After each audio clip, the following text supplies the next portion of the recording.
Yesu ashimwe bene data, muraho neza, nongeye kubahiriza ikaze mu mwanya w'ijambo ry'Imana. Reka dutangire dusenga. Mana yacu, Mana y'urukundo n'imbabazi nyinshi, tugushimiye kuduhaye amahirwe yo kongera kumva ijambo ryawe.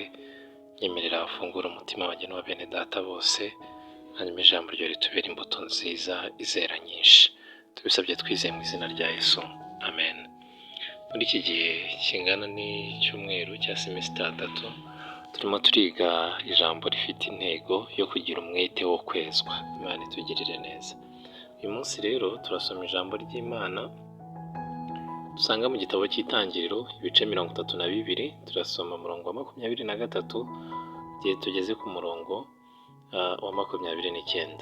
Itangiriro 32:23 handitse ngo abyuka muri iryo joro, ubwo ni Yakobo abyuka muri iryo joro ajyana n'abagore be bombi n'inshoreke ze zombi n'abana be uko ari 11, yambuka icyambu cya Yaboki arabajyana, abambutsa uwo mugezi, yamutse n'ibyo yari afite byose. Yakobo asigarayo wenyine, haza umugabo aramukiranya bageza mu museke. Abonye yuko atamutsinze, akora ku munsi wo kunyonga y'itako rye. Umunsi wo kunyonga y'itako rya Yakobo urareguka bagikirana. Umugabo aramubaza ati ndekura, aramubwira ati ndekura uko umuseke utambitse. Aramusubiza ati sinkurekura utampaye umugisha. Aramubaza ati witwa nde? Aramusubiza ati ndi Yakobo. Aramubwira ati ntukitwa Yakobo ukundi, ahubwo uzitwa Isirayeli, kuko wakiranije Imana n'abantu ukanesha. Imana itugirire neza. Shaka twakongera twahera hariya. Ngo umugabo aramubwira ati 27, ngo umugabo aramubwira ati ndekura kuko umuseke utambitse. Aramusubiza ati sinkurekura utampaye umugisha. Kandi uyu muntu twumvishije uri gusaba umugisha Yakobo, witwa Yakobo nyine, uyu Yakobo uri gusaba umugisha ni umugabo ufite abaja n'abagaragu, afite abana benshi, afite abagore, afite ubutunzi. Urebye urebesheje amaso y'umubiri ushobora kugira ngo bimwe twita imigisha byose yari abifite, wagira ngo ubundi nta n'impamvu yari afite yo gusaba umugisha. Ariko umugisha nyakuri ni ukwitwa umwana w'Imana. Imana itugirire neza, niwo mugisha mukuru.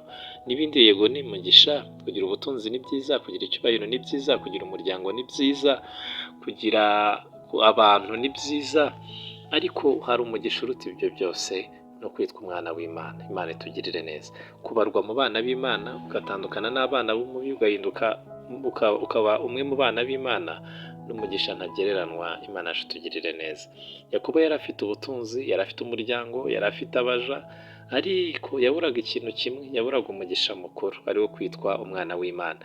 Yari yiyizi uwo ari we, yari abizi ko atari umwana w'Imana, kuko abana b'Imana ntibakora ibyaha. Yakobo yari yizi ko atari umwana w'Imana, kuko n'ukuntu iryo zina ubwaryo risobanura, byisobanura ngo ni umuriganya.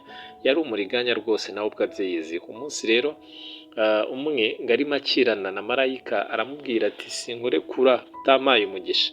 Umugisha rero yaronse, umugisha uruta iyindi, ni ugutandukana cyangwa se ni ukuva mu muryango w'abana b'umubyi agahinduka umuryango w'abana b'Imana. Yakobo bisobanura umuriganya, hanyuma Isirayeli bigasobanura ubwoko bw'Imana. Umugisha yaronse uriya munsi ni uwo kuva mu bana b'umubi, mu banyabyaha, agahinduka umwana w'Imana. Isirayeli bivuga ubwoko bw'Imana. Imana itugirire neza. Ahinduka ubwoko bw'Imana uwo munsi, ahinduka ubwoko bw'Imana. Imana itugirire neza. Yakobo rero akubera urugero rwiza. Yakobo atubera urugero rwiza. Yari afite byose, ariko adafite ya identite yo kuba abana b'Imana. Yumva ibyo bintu ntibimuhesheje amahoro, ngo asiga byose, ngo ibintu byose arabyambutsa, wasigara hakurya, kuko hari ikintu yashakaga kwambuka afite. Imana itugirire neza. Wifurije gushyira umwete mu cyatuma ubarwa mu bana b'Imana, ubarwa mu muryango w'abana b'Imana batari abanyabyaha. Abantu bose bo ku isi ni abantu b'Imana, ariko abana b'Imana basa n'Imana, bavuga nk'Imana, bagenda nk'Imana, bakora ibintu nyine nk'ibyo Imana yakabaye ikora iri mu mwanya wabo. Abo bantu Yakobo yabyanditse neza, aravuga ngo bene abo Yohana aravuga ngo bene abo ngo ntabwo bakora ibyaha. Mwene data uri kunyumva, shyira umwete mu kintu cyatuma ubararwa hamwe n'abana b'Imana, shyira umwete mu kintu cyatuma utandukana n'abanyabyaha ahubwo ugahinduka umwana w'Imana. Ibyo usabwa gusiga bisige rwose, ushakisha Imana n'umwete wose kugeza uhinduriwe izina, kugeza uhindutse n'ubu ukiri mu banyabyaha ahubwo uhinduka umwana w'Imana. Nkwifurije kugira umwete wo kwezwa. Yesu aduha